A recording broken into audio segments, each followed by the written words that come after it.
నెహ్రూ గారు అధ్యక్ష ఆనాడు సింపుల్ గా ఆ రిపోర్ట్ రిజెక్ట్ చేసి ఆల్మోస్ట్ మళ్ళా 30 ఏండ్ల వరకు అధ్యక్ష బీసీల గురించి ఈ దేశంలో చర్చ రాలేదు అధ్యక్ష.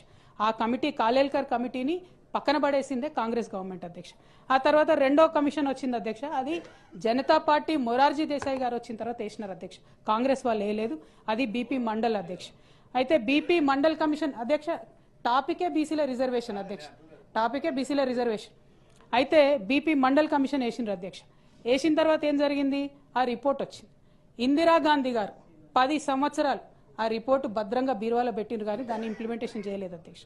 ఆ తర్వాత విపి సింగ్ గారు ప్రభుత్వం వచ్చిన తర్వాత విపి సింగ్ గారు 1990లో 1990లో వారు ఇంప్లిమెంట్ చేసిరు తప్పితే అప్పటి వరకు ఎవరు కూడా కాంగ్రెస్ పార్టీలోంచి ఏం చేయలేదు అధ్యక్ష. 1990లో విపి సింగ్ గారు ఇంప్లిమెంట్ చేస్తే అధ్యక్ష, on the floor of the parliament Rajiv Gandhi గారు నిలబడి గంటన్నరసేపు బీసీలకు వ్యతిరేకంగా ఉపన్యాసం ఇచ్చిండ్రు అధ్యక్ష. ఈ దేశం ఉంది అధ్యక్ష, పార్లమెంట్ రికార్డ్స్ ఉన్నాయి, నేను చెప్తా కదా.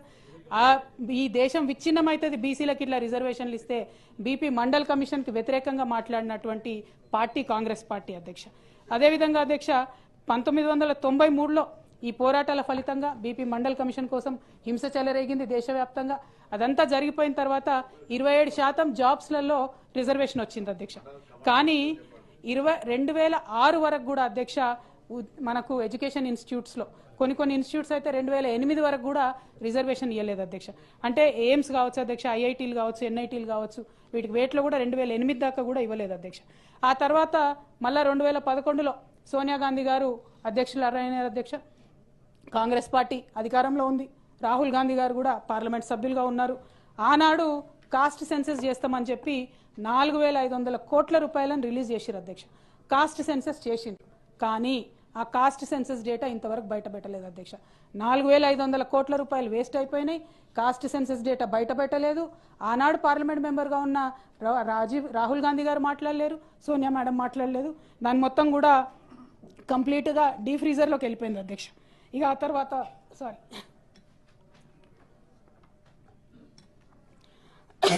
ఇవాళ రాహుల్ గాంధీ గారు మరి మనమెంతో మనకంతా ఓబీసీల లెక్క తీయాలి అని అంటే 2011లో చేసిన లెక్కలు ఉన్నాయి అధ్యక్ష, కానీ వాటిని మాత్రం బయట పెట్టినటువంటి పరిస్థితి ఉంది. ఎందుకు ఈ మాట చెప్తా ఉంటానంటే అన్న, బీసీలకు జరిగినటువంటి అన్యాయాన్ని మనం ఒకసారి తలుచుకుంటేనే ఇప్పుడు పెడుతున్నటువంటి బిల్లును ఎట్లా పాస్ చేసుకోవాలా, దానికోసం ఏం ఫైట్ చేయాలనేటటువంటి ఆలోచన వస్తుంది అధ్యక్ష. కాబట్టి కాంగ్రెస్